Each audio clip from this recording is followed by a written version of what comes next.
L to the OG.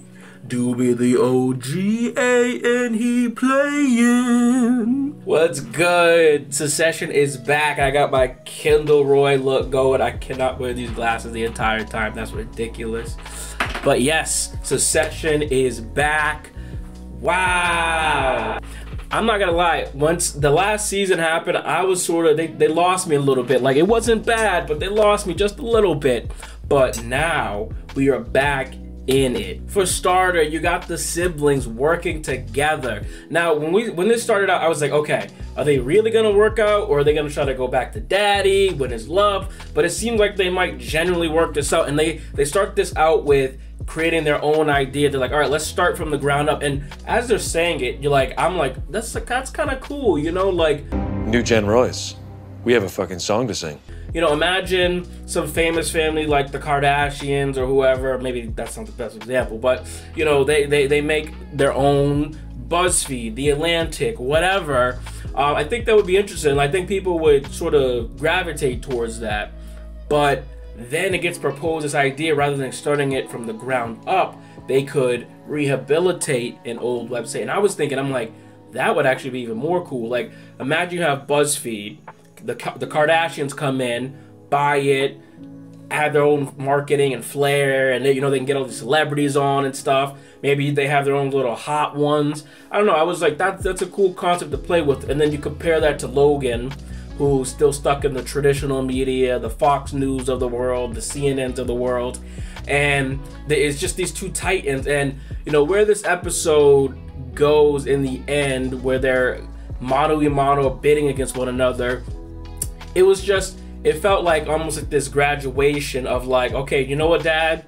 We're not afraid of you anymore. We're coming for you. But underneath this episode, and this is what makes Secession so fantastic, is you have such these like raw, emotional, B-line, C-line story plot lines and subplots going on, where Logan is at his own birthday and he's doing his typical surveillance thing where everyone, he's got, everyone who goes in, out, the restroom they use, whatever, but his kids aren't there. And, it's full circle, because I believe when the show first started, I think that's how it started, they were going to Logan's birthday and everyone shows up, the kids are there, the grandchildren, and now you look at it, here we are 4 seasons later, he's on his own.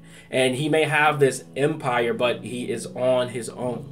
They get into this bidding war over PGN, and PGN hates Logan, because who doesn't at this point? And the kids end up winning the bid, and as it ends and it fades off, it goes off, he gives them that tough love. And before we get there, you see Logan and his new team, Jerry, some of the former names, Tom, Greg, and they're sitting around thinking about PGM and what's the bidding number, what's the offer, and he's just like, man, like he's so used to the kids giving him trash and, roasting him and going back and forth, and everyone's so on edge and scared of him that it's just an environment that he doesn't like. So he starts going back and forth, him and Greg. That was one of the funnier moments, him and Greg going back and forth. And Greg, Greg's a fool. He brought this girl he found on probably Tinder or whatever to this exclusive party, and it's just like, Greg, come on, put your thinking hat on. But they go back and forth, and the reason I bring that up is because at the end, the kids never end up calling him for his birthday, even though that's what he wants inside.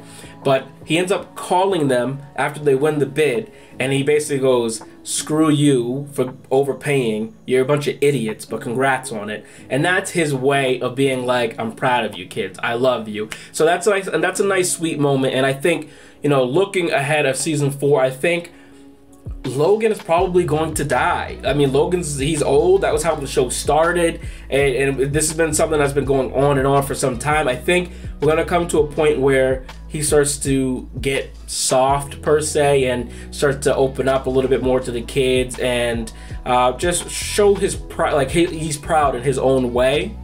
On the side of this, we have Shiv and Tom. Shiv is still devastated after Tom decided to side with Logan in Italy, which, in all honesty, the poor behavior that Shiv has had towards Tom throughout this entire relationship, he's been such an afterthought. She's cheated on him. She's just not had any regard for him. But when she finally sees that he fights back a little bit and she can't control him. She doesn't know what to do, because I think Shiv having this power dynamic where she's always dominating over Tom, that's sort of her sick, twisted happiness.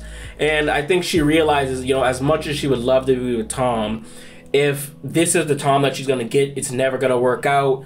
Tom allegedly sleeps with someone else, which it sends her over the edge, because it's like, wow, I've lost my power and control that much that now weak Tom, which is weird to think of your husband anyways, weak Tom is cheating on me, not vice versa. So the two decide to go their separate ways.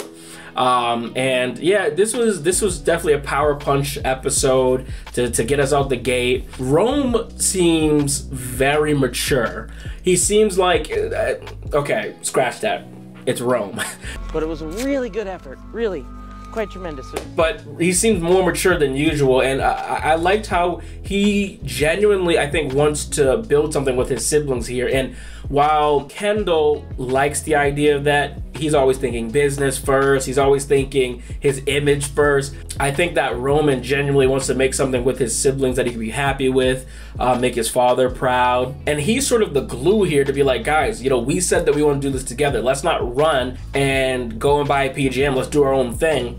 But I think this is why it's good that they all have their expertise and balances, because How am I the mature one here? Shiv is sort of like, okay, let's think about this, guys. Like, we could start from scratch, or we could take something and rebrand it, essentially, which is a lot easier. And Kendall, he's sort of on both sides. He's sort of the mediator between the siblings a bit, but he's just excited to beat his dad. And I think that's what, at the end of the day, he reminds them is like, the reason we're doing this is because we want to take what dad has created and make something better. Let's elevate it. You know, we don't have to put this racist stuff on the air, this disgusting stuff on the air. And which is funny, because you see this moment where Logan is watching the product that he's putting out. He calls whoever's in charge of ATN and he's like, what is this product? Like, what is this? This product's bad. And I think he's realizing that people are sort of slipping. I think people are scared to make decisions with him around, and that was sort of the benefit of having the kids around. I need you to protect me, Pinky. And I think what he's gonna realize as the season goes on and he starts losing these bids, people aren't making the right decisions, is that maybe he did need the kids after all, and that the kids did have some insight. But season 4, episode 1, a lot to take away from this, but mostly good. I'm happy, I'm excited the show is back. Let me know in the comments down below what you thought of episode 1. Make sure you follow my TikTok and other social media pages, and I'll see you next week. And remember, like we always say here, just be you. Peace.